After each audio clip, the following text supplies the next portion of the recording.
Hi everyone, this is Concepto. I'm your host Rodolfo, and we're going live today, Saturday, March 8th.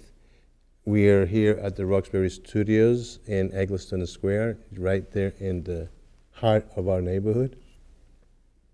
Today we have a special show. We have, in our first segment, I have a teacher who actually has written a book, and he's here to talk about it. And on the second segment, I have Ronnie Flores, who's also has written a book, and we're going to be talking about his book as well. But first, let me introduce Kwame to the program today and introduce him to you here in the studios. Welcome. Well, thank you, Rodolfo. It's a pleasure to be here. Great, great, great. I'm excited because I know that we met through little meetings about Yes. education, and that's how we started our friendship. Yes. I think my first encounter was, I want to say maybe a few months back.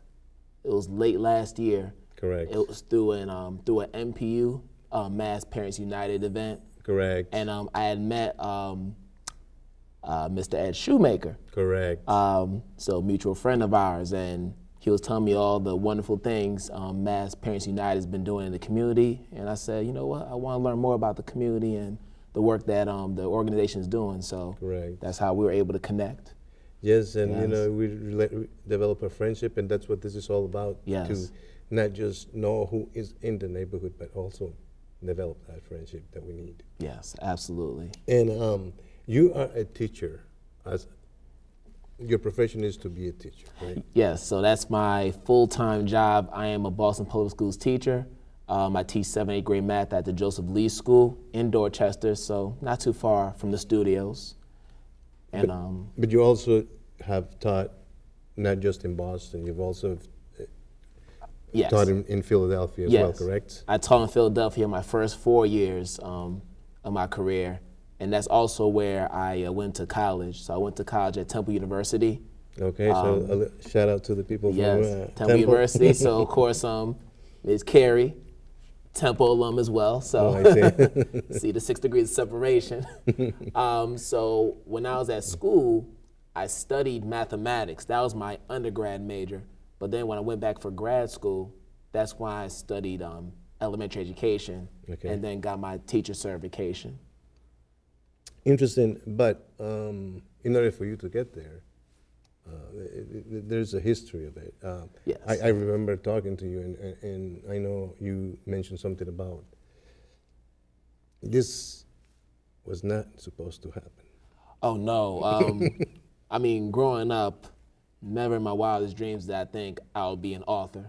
I thought I was going to be a professional athlete, go to the NBA, go to MLB, be an outfielder. Like I had those dreams, just like a lot of kids do, when they're in their teenage years. But then, as you get older, you begin to realize, realistically, if this is even possible. And I knew once I finished, high school. But that was your dream. Well, yeah, I really wanted to be a professional athlete because I was just so into sports, and I still am. But now I realize, well, you gotta be really good to get into Right. those professional leagues. So and at such an early age, this is your dream, I guess. That when you're not getting invited to all these other things that are happening within the sport, Right. Then you start feeling disappointed about yourself. You start feeling like, geez, I don't have what it takes.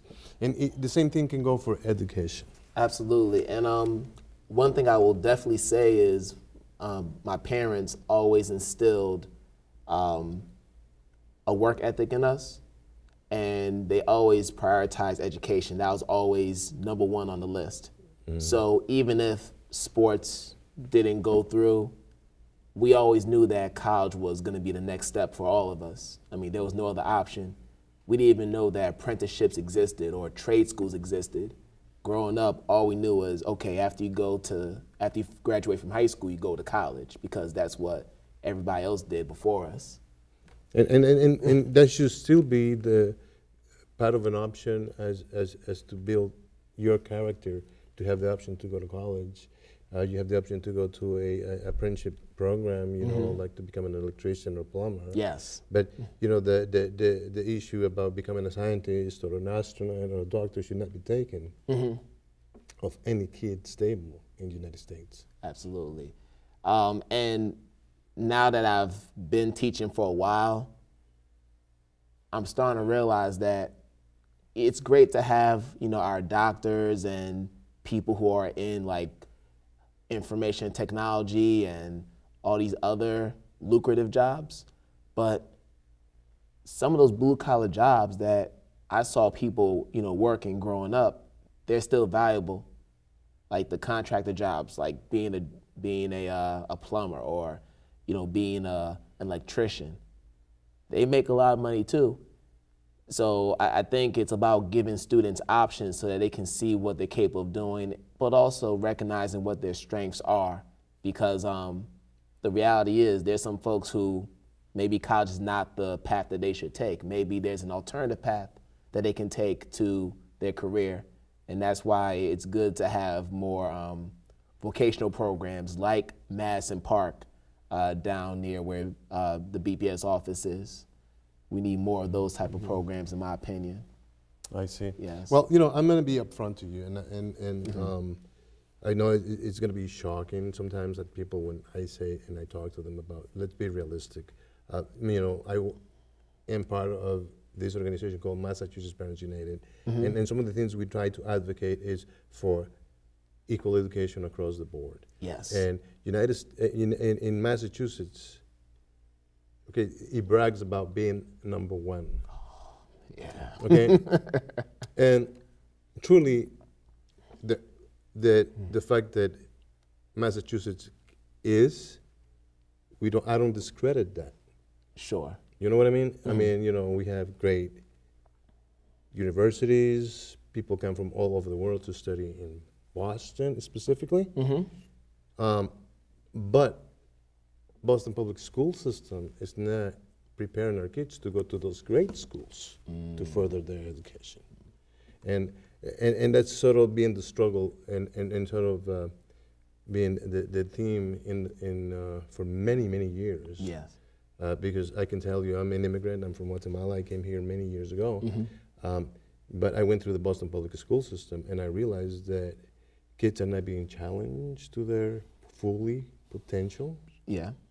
And when we think about our kids and then we look about the high school dropout, which is very alarming. Yeah. You know? Yeah. And to think that the system is just passing them along, and I mean, they just give up because they realize, you know, they're not being challenged to their full potential. Yeah. You know, and it's hard. And I know that you're taking deep breaths and stuff like that, but that's not just in Boston that it's happening. It's happening across the United States. A lot of cities. Boston is just one of many cities. Correct. Many metropolitan urban cities where this is taking place. If anything, it's actually worse in other parts of the country. Like, I don't know if you've been to Chicago. Chicago Public Schools is going through their own set of issues, which I think are worse than what's happening here. Even if you go to like Baltimore, even parts of DC, just outside the Washington area, they're going through a lot of those similar situations. But I'm glad you mentioned the whole idea of kids being passed along, because as a Boston Public Schools teacher, I have to witness this every single year, and it really pains me to witness it, because in one instance, I have to show integrity and make sure that parents get the information they need to make informed decisions about their children's future. But at the same time, I'm required to satisfy certain mandates because I am an employee of the city of Boston. So there's definitely a dilemma that you face internally, but I always try to do what's best for the family. So I mean, we don't. I don't want to. It is a harsh. It's harsh reality. Criticism, but I mean, I've talked to people at the Boston Teachers Union. I've talked to the mayor. I've talked to the governor. You know, Marty Walsh. I know him personally. Yes. I know our governor personally. I know that many members of the Boston Teachers Unions, if they're watching this program, if they know that I've spoken to them about this here. You know, that for example, by throwing money, it's not going to solve the problem. No. If they're not going to fix what's really broken. Well, I will say this, because I really want to finish the point about kids being pushed along, and then get to the other points too, because you're one of many people who address this issue to Mayor Walsh and probably people at the Boston School Commission. Oh yeah, and yes. all the other stakeholders who are involved in the decision-making process. Correct. But with students, I always tell people, I honestly believe it stems from when No Child Left Behind was implemented years ago. 1993? During the Bush administration. So this is like early 2000s. Okay.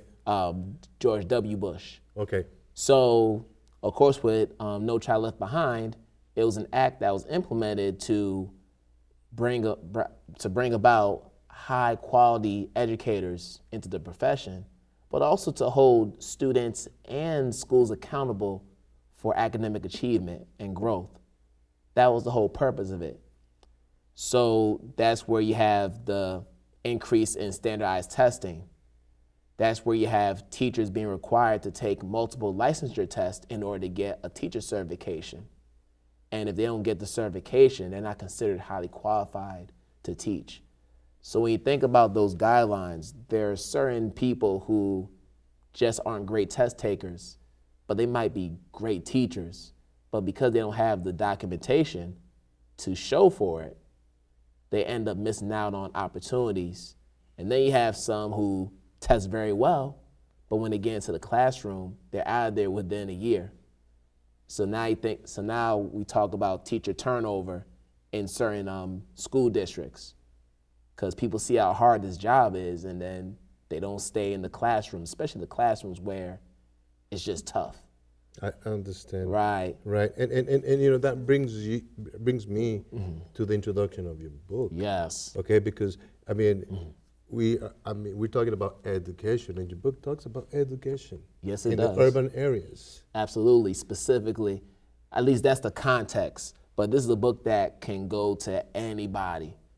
Okay. But the context is urban schools, because those are the only schools I've taught throughout my career. That's all I know. Okay. But with Shaping the Teacher Identity, it's a book that's an anecdotal guide for the early career educator or even the aspiring educator. So by that, I mean anybody who's at the undergraduate or graduate level in college who's thinking about becoming a teacher, or even someone that's at the high school level who wants to become an educator. This is really the book for them. But that doesn't mean that experienced educators can't gain knowledge from this book, because sometimes when we've been in the profession for a long time, we need reminders of how to do our jobs and why we're doing our jobs. Well, not just that. Yeah. I mean, the new methods of teaching, science has changed so much. You know, we cannot keep teaching kids that we're gonna get to the moon. We've been to the moon. We're not trying to do terraformation in Mars. You understand what I'm saying? So a lot of these books are outdated.